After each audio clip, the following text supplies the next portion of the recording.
Assalamualaikum dan salam sejahtera. Selamat malam. Ini Awani 7.45. Saya Luqman Haris. Kita lihat tajuk utama untuk malam ini. Positif dadah, seorang adun Perak ditahan.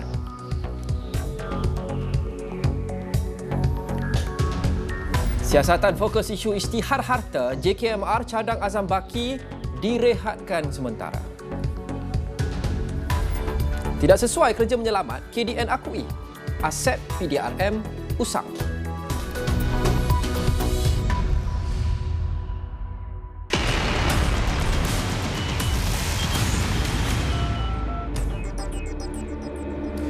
Dan yang ini yang terkini kami terima. Polis menahan seorang ahli Dewan Undangan Negeri atau ADUN Perak dalam serbuan di sebuah pusat hiburan di Perai, Pulau Pinang pada Khamis. Wakil rakyat berusia 54 tahun itu ditahan selepas ujian saringan awal air kencing ke atasnya didapati positif dadah. Beliau antara 36 individu yang diperiksa dalam serbuan bermula kira-kira jam 9 malam. Adun berkenaan kini direman sehari untuk membantu siasatan. Ketua Polis Pulau Pinang, Datuk Muhammad Syuhaili Muhammad Zain ketika dihubungi mengesahkan penangkapan tersebut namun enggan mengulas lanjut. Kes disiasat di bawah Seksyen 15 Subseksyen 1 Subseksyen A Akta Dadah Berbahaya 1952. Seterusnya, seorang doktor swasta yang disyaki terbabit dalam kegiatan penjualan sijil vaksinasi COVID-19 palsu sekali lagi ditahan selepas tak sampai 24 jam dibebaskan dengan jaminan polis. Suspek berusia 51 tahun itu ditahan semula di perkarangan ibu pejabat polis kontingen Terengganu kira-kira jam 12.30 hari semalam. Ketua Jabatan Siasatan Jenayah Komersial Terengganu, Superintenden Zamri Mahmud berkata penahanan itu berikutan laporan dibuat mangsa yang mendakwa tidak menerima sijil berkenaan walaupun sudah membuat pembayaran. Menurutnya, mangsa mendakwa sudah membuat pembayaran sebanyak RM450 dan dijanjikan status MySejahteranya sebagai penerima akan dikemaskini dalam tempoh 14 hari. Bagaimanapun, sehingga kini, status tersebut tidak berubah. Susulan itu, Magistrate Engku Nurul Ain Engku Muda membenarkan suspek direman 2 hari untuk siasatan lanjut mengikut Seksyen 420 Kanun Keseksaan. Polis Terengganu membongkar kegiatan penjualan sijil vaksinasi dipercayai palsu susulan penahanan seorang doktor pada Sabtu lepas. Kegiatan itu dipercayai dilakukan sejak September tahun lepas dengan mengenakan caj bayaran antara RM4 hingga RM600. Aset yang dimiliki polis diraja Malaysia semakin usang dan tidak sesuai digunakan dalam kerja-kerja menyelamat dan hadapi bencana alam ketika ini. Perkara itu dimaklumkan oleh Menteri Dalam Negeri, Datuk Seri Hamzah Zainuddin. Beliau berkata, kementeriannya akan membuat penilaian rapi berhubung keperluan mendapatkan aset baru khusus dalam berdepan operasi menyelamat dan menghadapi bencana alam. Yang pastinya banyak daripada aset-aset kita bila kita dalam keadaan nak membantu ini, kita sedar. Contoh ya, bot yang kita guna selama ini lama sebenarnya telah pun kita perolehi. Jadi saya dah bincang dengan Tan Sri IGP, dengan KSU. Kita nak cari bot-bot yang lebih sesuai dalam keadaan banjir seperti ini pada masa-masa hadapan. Jadi kita nak melihat aset-aset baru. Aset-aset lama ni seperti yang saya kata, helikopter tadi sebagai contoh, adalah aset yang kita rasa bahaya juga bila ada thunderstorm, hujan yang lebat kerana mereka tidak mempunyai instrumen-instrumen yang boleh sesuai dalam keadaan yang banjir atau bencana yang seperti ini. Jadi semua itu adalah menjadi pengajaran dan akan kita bincang semula untuk mendapatkan aset-aset yang baru. Beliau berkata demikian dalam sidang media selepas mengadakan lawatan ke Pusat Latihan Polis Pulapol di Segamat pada Jumaat. Beliau sebelum itu turut mengadakan lawatan ke beberapa kawasan yang terjejas banjir di sekitar daerah Segamat dan Muar, termasuk di Galeri Darurat Bukit Kepong. Lalita Kunaratnam dilihat tidak memenuhi kriteria sebagai whistleblower. Susulan maklumat yang dikongsikan aktivis itu dilihat sebagai maklumat awam yang boleh diakses orang ramai. Itu pandangan pakar kriminologi Kasim Nur Muhammad yang turut menjelaskan berdasarkan definisi undang-undang, Lalita secara rela mendedahkan identitinya apabila tidak melaporkan dakwaan salah laku itu kepada pihak berkuasa. Sebaliknya menyiarkan artikel tersebut di media dalam talian. Kasim yang juga bekas pegawai kanan kastam yang mempunyai 20 tahun pengalaman dalam penguatkuasaan dan risikan berkata kepada Malaysia Now, susulan itu Lalita tidak layak digelar sebagai whistleblower. Katanya artikel tersebut tersebar di pelbagai platform termasuk media sosial menyebabkan ramai mengenali identitinya. Azam Baki sebelum ini menafikan dakwaan Lalita yang mempunyai kaitan dengan C4 Center, sebuah NGO yang diketuai oleh aktivis Cynthia Gabriel. Dakwaan terhadap Azam Baki itu juga turut diulangi rakan pengarah Gabriel di C4 Center, Edmund Terence Gomez, yang kemudiannya meletak jawatan daripada panel perundingan dan pencegahan rasuah PPPR SPRM. Isu perisytiharan harta oleh Ketua Pesuruhjaya Suruhanjaya Pencegahan Rasuah Malaysia atau SPRM, Tan Sri Azam Baki perlu menjadi perkara utama dalam siasatan yang sedang berjalan ketika ini. Pengerusi Jawatan Kuasa Khas mengenai rasuah JKMR, Tan Sri Rais Yatim menegaskan, terdapat beberapa persoalan berkenaan pemilikan saham oleh Azam yang masih belum terjawab. Dan dapat kita terima ini sebagai satu ruang ketulusan untuk beliau memberi penjelasan sebenar sama ada kepada polis diraja Malaysia atau kepada Suruhanjaya Security atau kepada Jawatan Kuasa Disiplin dan Perolehan Aset di bawah JPA atau di bawah Ketua Setiausaha Negara atau di bawah Suruhanjaya Perkhidmatan Awam. Inilah yang dapat kita rumus terhadap situasi yang dihadapi dalam kes tersebut.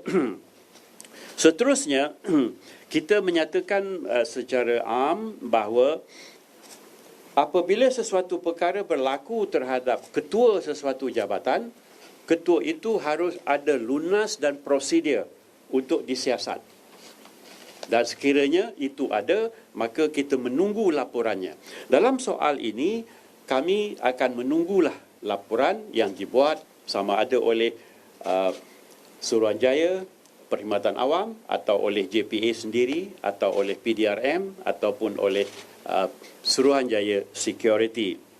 Namun, soal perisytiharan harta perlu diapungkan sebagai nas yang penting dalam mana-mana perolehan aset bagi pegawai kerajaan dan lain-lain.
Baik, seterusnya, Kementerian Pendidikan akan terus memantau tahap jangkitan COVID-19 pada sesi persekolahan yang baru dibuka. Menurut Menteri Kanan Pendidikan Dato' Razzie Jidin, beberapa kes positif yang dikesan berlaku setakat ini membabitkan jangkitan di luar sesi persekolahan. Memandangkan sekolah baru dibuka dan kita lihat bahawa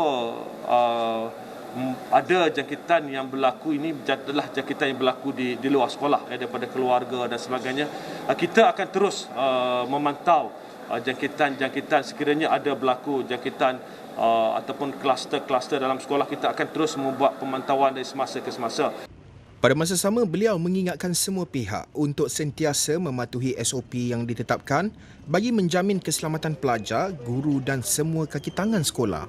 Apabila mula dibuka dan dah dibuka untuk satu tempoh, masing-masing dah mula rasa selesa. Sebab itu kita sentiasa turun. Kami dah telah minta pihak JPN dan PPD sentiasa turun ke bawah untuk memastikan SOP ini sentiasa dipatuhi. Tambahnya, perbincangan terus diadakan bersama agensi lain termasuk Kementerian Kesihatan bagi memastikan sekolah sentiasa berada pada tahap yang selamat. Pengagihan bantuan awal persekolahan BAP kepada murid yang bakal memasuki tahun 2 hingga tingkatan 5 bagi sesi persekolahan tahun 2022-2023 bermula 21 Mac depan akan dilaksanakan mulai 17 Januari ini.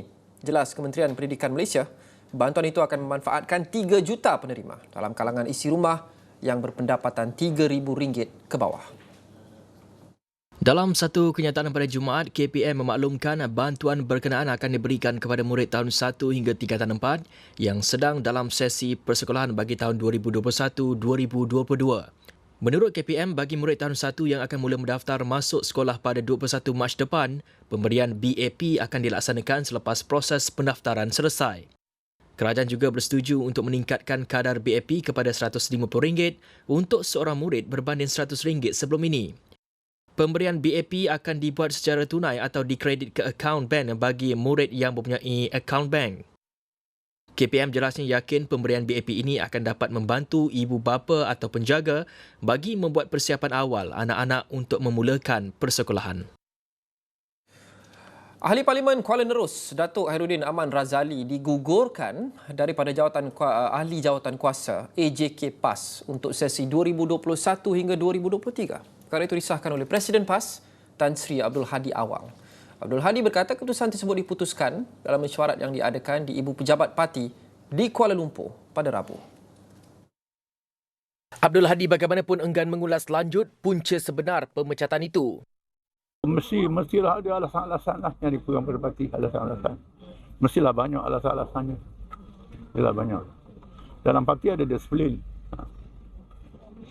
Siapa yang tak ikut disiplin, dia boleh dinasihatkan dan boleh ditukar jawatan dia. Dia bertugas lain. Dan boleh digantung keahlian dan boleh dipecat. Beliau berkata demikian selepas menyampaikan kuliah di Masjid Rusila pada Jumaat. Menurut Abdul Hadi, situasi itu adalah perkara biasa di dalam parti berkenaan.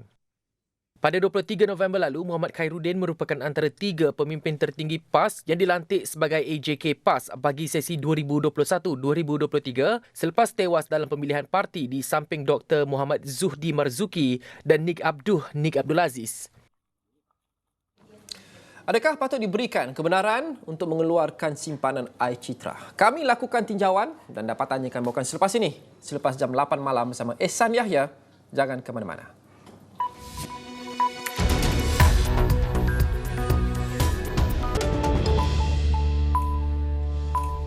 Assalamualaikum dan salam sejahtera. Anda bersama saya Ehsan Yahya dan ini Sinar Awani. Kita saksikan fokus utama malam ini.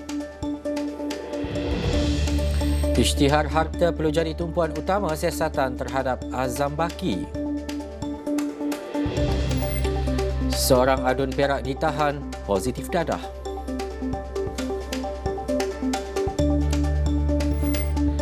Tinjauan dapati 97% responden memerlukan pengeluaran air citra. Polis menahan seorang ahli Dewan Undangan Negeri adun Perak dalam serbuan di sebuah pusat hiburan di Perai Pulau Pinang pada Khamis. Wakil rakyat berusia 54 tahun itu ditahan selepas ujian saringan awal air kencing ke atasnya didapati positif dadah. Beliau antara 36 individu yang diperiksa dalam serbuan bermula pukul 9 malam tersebut. Adun berkenaan kini direman sehari bagi membantu siasatan. Ketua Polis Pulau Pinang, Datuk Muhammad Suhaili Muhammad Zain ketika dihubungi mengesahkan penangkapan tersebut namun enggan mengulas lanjut. Kes disiasat bawah Seksyen 15-1-A Akta Dadah Berbahaya 1952.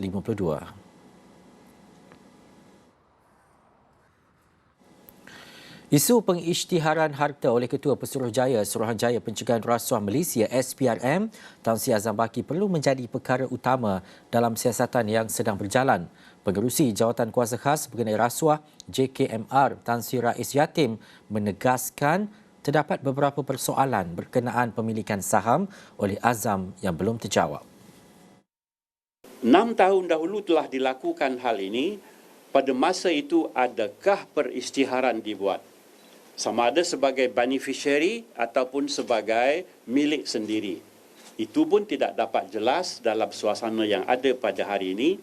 Lantaran itu kami dalam jawatan kuasa mengesyorkan supaya siasatan dilakukan terhadap beliau. Namun soal peristiharan harta perlu diapungkan sebagai nas yang penting dalam mana-mana perolehan aset bagi pegawai kerajaan dan lain-lain.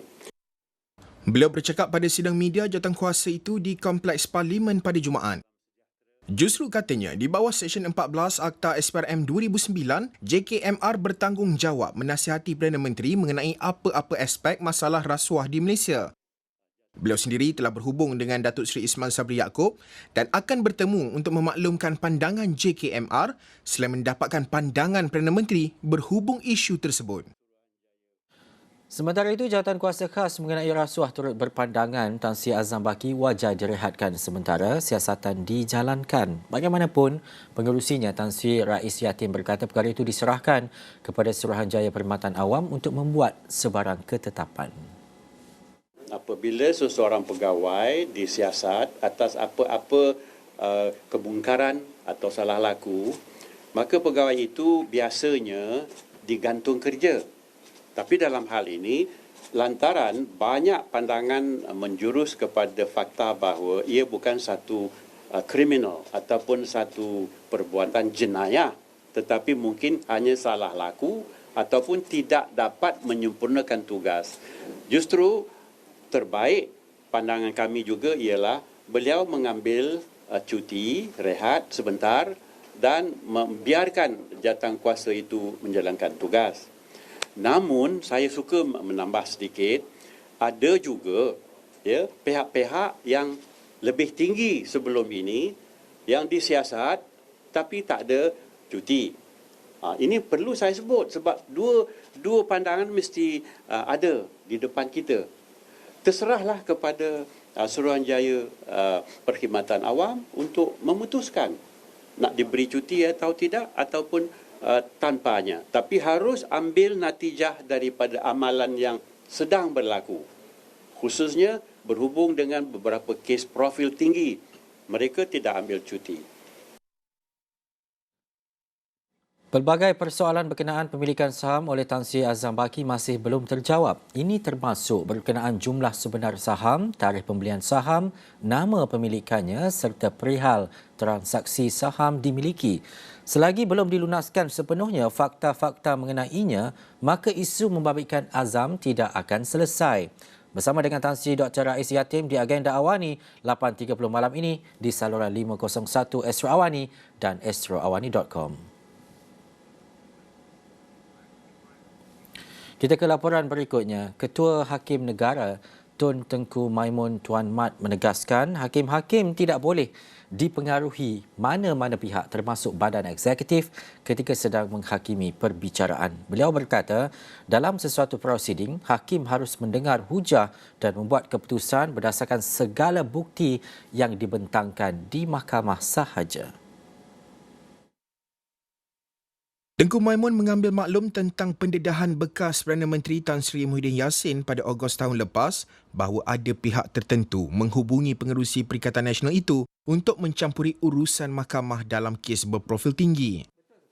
Memang kita dengar daripada televisyen tu pun is what the former PM is saying that he was approached, but none of us has been approached. Saya sendiri boleh kata I have not been approached, and I don't think my colleagues here pun have been approached. So I think basically people know that hakim-hakim ini membuat keputusan berdasarkan keterangan. We cannot get away daripada prinsip itu. Itu prinsip terasnya. Jadi kalau sesiapa pun menghubungi kita, kalau saya kata, tapi what I can say at this point is tidak ada sesiapa pun menghubungi saya secara peribadi. I don't know about the rest, but I suspect also tidak ada untuk meminta pertolongan begitu dan begini. Kalau apa yang disebut oleh bekas Perdana Menteri kita itu, yang saya faham daripada ucapan Mr. A.J. Khalidas adalah orang menghubungi dia, tapi tidak ada dinyatakan di mana-mana, dia pula menghubungi badan kehakiman. So yang itu kita kena fahamlah ya.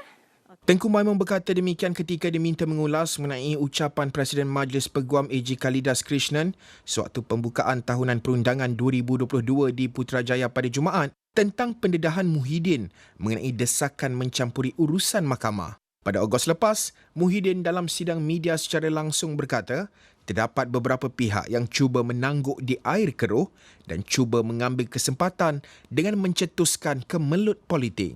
Beliau yang ketika itu Perdana Menteri berkata pihak berkenaan juga tidak senang hati apabila beliau tegas tidak melayan beberapa tuntutan mereka termasuk mencampuri urusan mahkamah.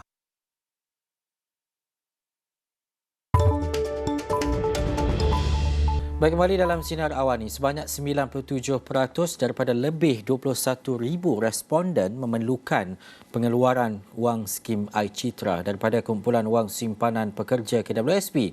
Itu dapatan menerusi kajian awam pengeluaran KWSP iCitra yang dilakukan Biro Penyelidikan dan juga Pembangunan Pemuda UMNO Malaysia baru-baru ini. Dan menurut pengerusi sekretariatnya Azri Siral Yusof Sarid, kajian itu turut mendapati pencarum berusia 35 hingga 44 tahun menunjukkan respon tertinggi iaitu 10,698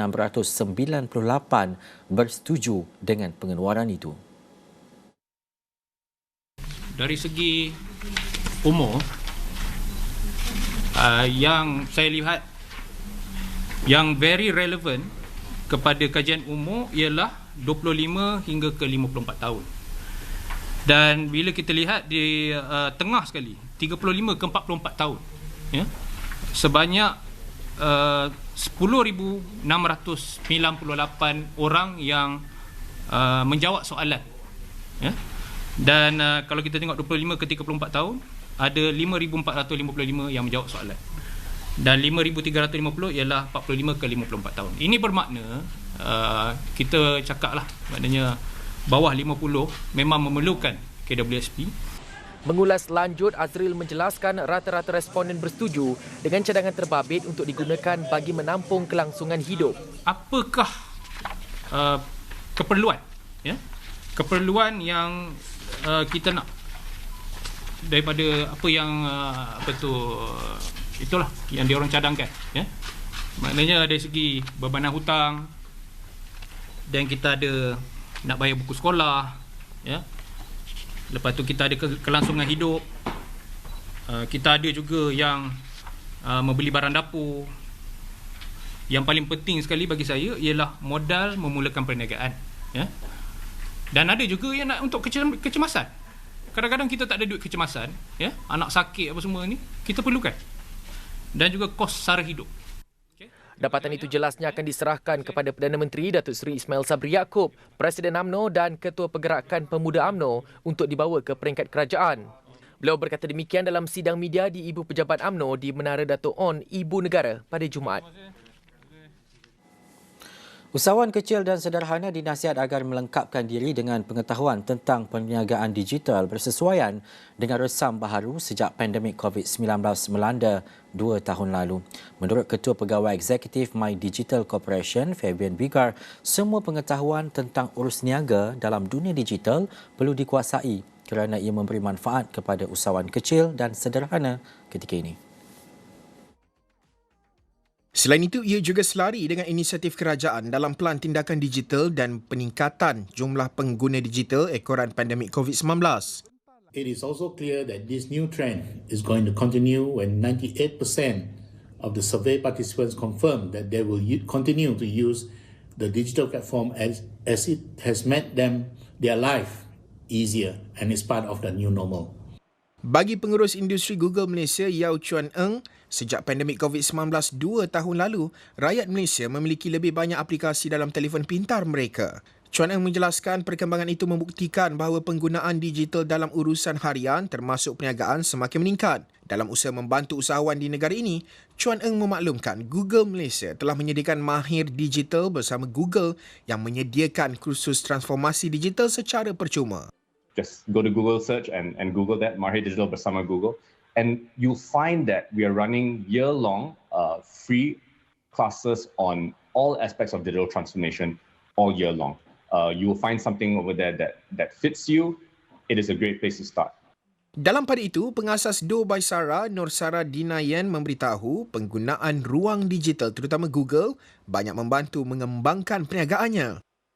So that's why lah Sarah lebih percaya Google sebab kat situ yang banyak membantu Sarah untuk macam orang kata enhance kita punya orang kata brand. Kehadiran di platform digital tu. Sebab kalau macam semalam pun customer saya pun bila saya tanya dia, selalunya lah, bukan selalu lah, setiap hari kalau customer saya datang dekat kedai, saya akan tanya dia mana dapat saya punya nombor, mana tahu saya punya kedai. Sebab itu saya punya survey. Dia kata, oh saya Google je, saya cari bakery Nia Bangi. Tengok awak macam rating top 1, kita datanglah kat sini. Tengok review banyak, kita datanglah sini. Sejak pandemik COVID-19 yang melanda dunia 2 tahun lalu, jumlah pengguna digital di negara ini terus meningkat dan ia juga dijangka akan terus meningkat.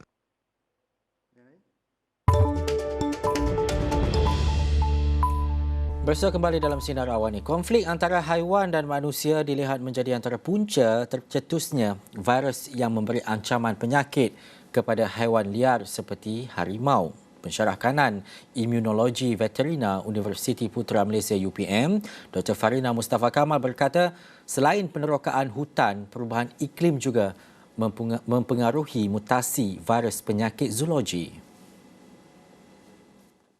Juga boleh memaksa hidupan liar ini keluar daripada habitat asal dan bermigrasi ke habitat yang lain yang hampir dengan pendudukan manusia yang boleh menyebabkan virus ini dipindahkan kepada manusia dan mungkin pada masa yang pertama dia menjangkiti manusia, virus tu mungkin mengalami kesukaran untuk menjangkiti, tetapi apabila spillover event tu berlaku secara kerap, ini membolehkan virus ini bermutasi lah dan dia boleh adapt ataupun dia boleh menyesuaikan diri dengan host baru iaitu manusia. Beliau berkata demikian sebagai mengulas kenyataan Jabatan Pelindungan Hidupan Liar dan Taman Negara Perkhilitan Kelantan berkait jangkitan virus canine distemper CDV melibatkan harimau belang yang berkeliaran di Pos Bahai Gua Musang. Mengulas lanjut berkenaan punca jangkitan CDV dalam kalangan harimau belang di Malaysia, Dr. Farina berkata kajian terperinci masih perlu dilakukan. Sama ada ia secara langsung daripada anjing domestik kepada harimau atau mungkin daripada haiwan-haiwan karnivor lain, sebab haiwan karnivor yang lain yang tinggal di dalam hutan, contoh macam babi hutan, sebenarnya boleh juga dijangkiti CDV.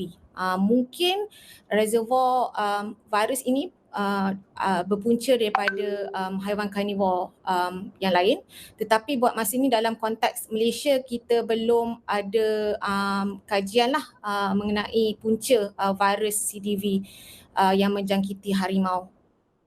CDV mampu menjangkiti sel imun badan haiwan dan boleh merebak kepada pelbagai sistem badan haiwan yang akan menyebabkan haiwan akan kurang selera makan. Pada peringkat akhir, selalunya ia akan merebak dan menjangkiti sistem saraf dan otak hingga menyebabkan haiwan itu mengalami kekeliruan. Sebuah menara telekomunikasi baharu menerusi Pelan Jalinan Digital Negara Jendela akan dibina bagi menambah baik liputan jalur lebar mudah alih di Kampung Permatang Kerat, Telunjuk di Bandar Baharu Kedah. Esko Komunikasi dan Multimedia, Perdagangan Dalam Negeri dan Hal Ehwal Pengguna Negeri, Wan Romani Wan Salim berkata, menara tersebut akan dibina di Tebuk Bugis, Bandar Baharu iaitu kira-kira 1 km dari perkampungan tersebut. Pihak berkepentingan digesa supaya mengenal pasti punca berlakunya kebakaran di tapak pelupusan Pulau Burung Nibung Tebal pada Rabu. Presiden Sahabat Alam Malaysia SAM Minakshi Rahman berkata, Kerajaan Pulau Pinang, Majlis Bandaraya Seberang Perai, pihak pengurusan tapak pelupusan sampah Pulau Burung, syarikat PLB Terang Senang Berhad dan beberapa pihak lain perlu segera menangani serta mencari jawapan berhubung masalah tersebut. Pejuang wanita Parti Pejuang Tanah Air Pejuang kesal terhadap tindakan menghukum dengan dimandikan seperti jenazah ke atas seorang remaja yang cuba mencari duit tabung masjid baru-baru ini. Ketuanya Datin Paduka Cik Asmah Ibrahim berkata kejadian tersebut amat menyayat hati apabila remaja pada usia ini sepatutnya sibuk menimba ilmu atau kemahiran bagi membina masa depan berhadapan dengan kesempitan hidup sehingga terpaksa mencuri dan diaibkan sedemikian rupa sehingga menghancurkan jati diri dan masa depannya. Dapatkan akhbar sinar harian esok dengan tajuk muka depan, spekulasi makin hangat, pilihan raya negeri Johor terus diperkatakan. Gempa bumi bermagnitud 6.7 menggegarkan sumur dekat wilayah Banten, Indonesia sekitar pukul 4 petang waktu tempatan pada Jumaat. Badan Meteorologi, Klimatologi dan Geofisika Indonesia BMKG memaklumkan gempa berkedalaman 10 km itu tidak mencetuskan sebarang ancaman tsunami. Gegaran itu turut dirasai di ibu kota Jakarta sehingga mengakibatkan orang ramai keluar meninggalkan bangunan. Badan Nasional Penanggulangan Bencana PNBPB turut menasihati penduduk di kepulauan itu untuk sentiasa berwaspada dengan gempa susulan. Dua gempa susulan dikesan bermagnitud 3.5 dan 3.7 berlaku 40 minit selepas gempa pertama. Selain itu, Kompas TV turut melaporkan beberapa kediaman, sekolah dan bangunan komersil di daerah Sumur mengalami kerosakan akibat gempa tersebut. Bagaimanapun, tiada sebarang laporan kehilangan nyawa dilaporkan.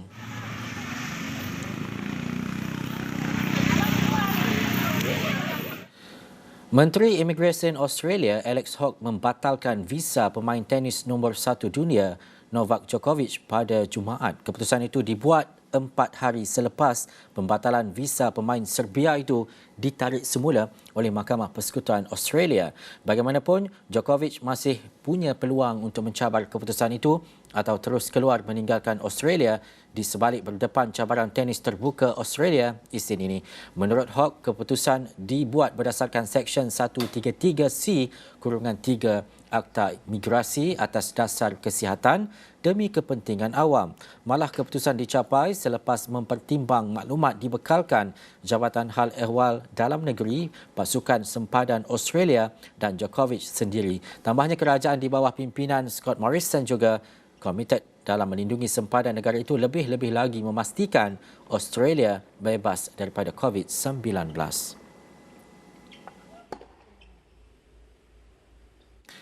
Penyanyi popular Wan Aisyah Wan Arifin atau lebih dikenali sebagai Aisyah merupakan antara individu tersenarai sebagai penerima darjah kebesaran bintang pingat sempena Hari Keputeraan ke-74 yang di-Pertuan Besar Negeri Sembilan Tuanku Muhriz Ibni Almarhum Tuanku Munawir hari ini.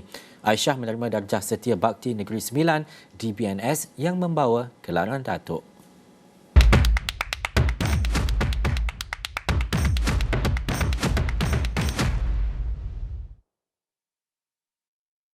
Seramai 410 individu dalam senarai penerima anugerah kebesaran didahului oleh Panglima Tentera Darat Tan Sri Zamrus Muhammad Zain yang dianugerahkan darjah Seri Setia Negeri Sembilan yang amat cemerlang SNSS yang membawa gelaran Datuk Seri.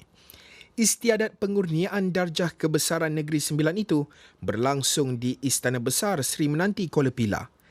Selain Aisyah yang merupakan anak kelahiran Negeri Sembilan, antara penerima lain adalah Ahli Dewan Negara Senator Dr. Ahmad Azam Hamzah, Pengarah Urusan dan Rakan Operasi McDonald's Malaysia Azmir Jaafar dan Pakar Perunding Kardiologi Dr. Asri Abdullah Ramaya. Baik, untuk itu sekian Sinar Awani, saya Sanaya. Assalamualaikum dan salam hormat.